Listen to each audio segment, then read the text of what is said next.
2006 Ford Mustang with a 4.0. Gonna replace front brake pads and rotors and the hub. The reason why I'm replacing the hub is because got two wheel studs broken, and possibly these are also damaged, and also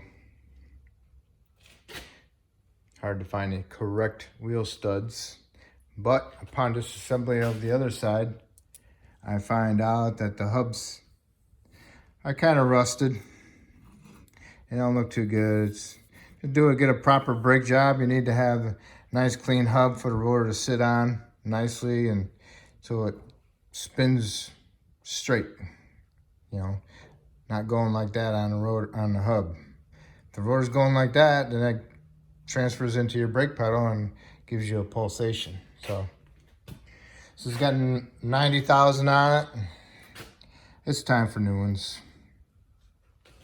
Okay, so the first thing you need to do is remove the two caliper bolts of 12 millimeters. They go one here and one down below. Take those out. Take a smaller, decent sized screwdriver inside here and pry on the caliper. Pull it this way to push the pistons in just a little bit so to ease the removal of the caliper off of the pads.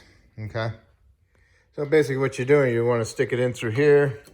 You can get it inside the rotor like that and pry against the caliper.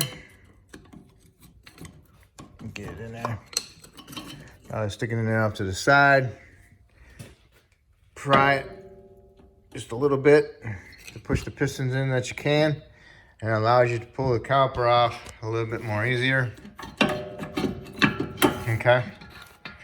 And then you want to set the caliper up on top, out of the way like that. And then you want to remove the two caliper bolts.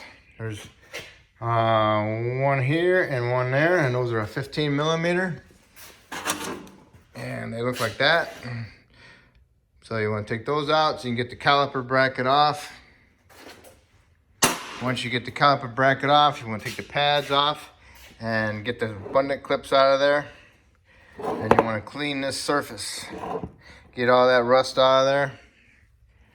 You need to have it nice and clean. And then when you get it cleaned up, nice and shiny, put some paint on it, spray paint them. Then also on your caliper slide pins, you want to pull them out, wipe them off, put some new Sil Glide on them, or even the grease that comes with the pads. And make sure that they are free before you start to do anything on here. Because if they're frozen in there, then you'll want to replace them. Get new calipers itself, remanufactured ones. Alright, so then we'll take these out, you wipe them off, put some Sil Glide on them, twist them as you're going in. Make sure you don't fill this up with Sil Glide, because if you do, then you won't be able to push these pins in all the way because you're compressing a solid.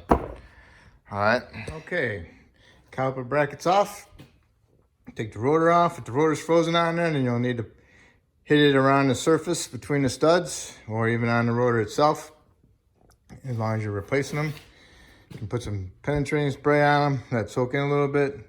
But once you get the rotor off, then what you need to do is get yourself a metal scraper and a hammer and tap it like that to remove this cap. Get in there to get it separated. And once you see it opening it up a little bit, like a little crack in there like that, then you can stick your scraper in there and your hammer and off to the side and tap it and pull it off. And then next you need to remove the nut, axle nut. That's a 36 millimeter. It's on there pretty tight. This torque spec is 221 foot-pounds, so it's on there. But once you break it loose, it spins pretty easily. All right, the nut is off. You're supposed to replace these nuts, don't reuse them. And also, once you got the nut off, then you can remove the hub. Hubs just come right off. If they don't, you just tap on, put a little hammer a little bit, and they'll come right off. Okay? This one's a little bit nicer than that one. Most likely because the wheel was loose, improperly torqued somewhere. And it was allowing the wheel to move, and then also allowing the brake rotor to move in there and clean this up a little bit. So, and weaken these studs. That's why I'm replacing the whole thing. All right. So when you're going together with your new hub, put a little bit of anti-seize on there.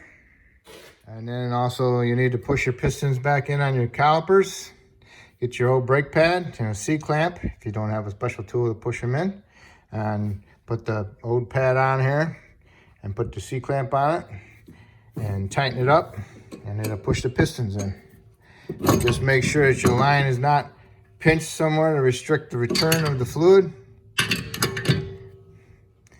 And once you got them pushed in, then you're good. All right, here's the bracket. So I'm talking about. Clean them up. Get them cleaned up.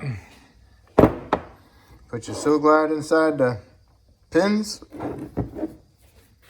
Put some paint on them. And let them dry. And once they're dried up, then you can put your hardware back in there. Your abundant clips, whatever they call them. Put your clips in properly. Okay? Okay, put your hub on, put your nut on, run it up, and then torque it to 221 foot-pounds, which is a lot. Okay? Once you got that torqued and it spins, and one thing you should do before you put it on there is to make sure that it actually goes onto your rim. So the bolt pattern, the stud pattern matches your rim. All right, so then we got this torque, 221 foot-pounds. Now what you need to do is put the brake rotor on. But before you put the brake rotor on, I put a little film of anti-seize on it to help keep it from rusting. All right, so then you get your new rotors. Clean up your rotors with some soap and water or degreaser or some glass cleaner to remove the shipping oil on it, okay? And you can put the rotors on there. And then you can put your brake calipers on. And you want to torque those to the brake caliper brackets to 79 foot-pounds. Okay, brake caliper brackets, bolts, 79 foot-pounds. Make sure you got your brackets ready to go. Okay, the caliper brackets are on. You tighten the bolts to 79 foot-pounds. Now you need to do is put your pads on there. And when you put your pads on, you put it on at an angle, like that. So that helps push these clips, bends them out a little bit. And then you push them in there and you turn it like that. Same thing with the inner one. Push it in like that and then push it in like that. Angle, straight, all right? Just like that. Okay? And then when you're putting the rotor caliper on, make sure you squeeze them together because these are spring-loaded. And you might have to push your slides in to get your caliper past them, okay? And a reminder, when you're putting the calipers on, remember that the slide pins have flats on them and the calipers have flats on them. Right here and down here, got flats. So these flats have to go onto those flats. If you don't have the flats lined up, you're not going to be able to put the caliper onto the bracket properly. So once you got the flats lined up, you'll be able to slide your caliper on there and put your bolts in, get them both started, snug them up, and then torque them to 25 foot-pounds.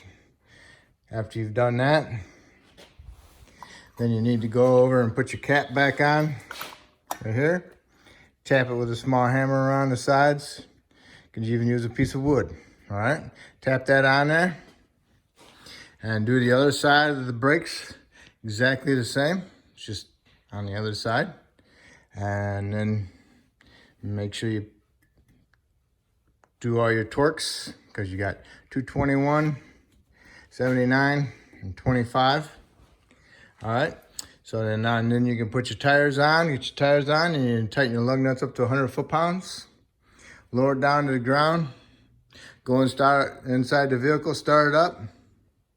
Push your brake pedal to the floor a couple times.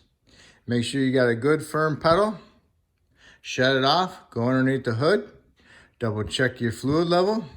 Clean off your cap, make sure your cap's back on, and then you are ready to drive. If I helped you with this video, that's great. If you could help me, you can subscribe to me.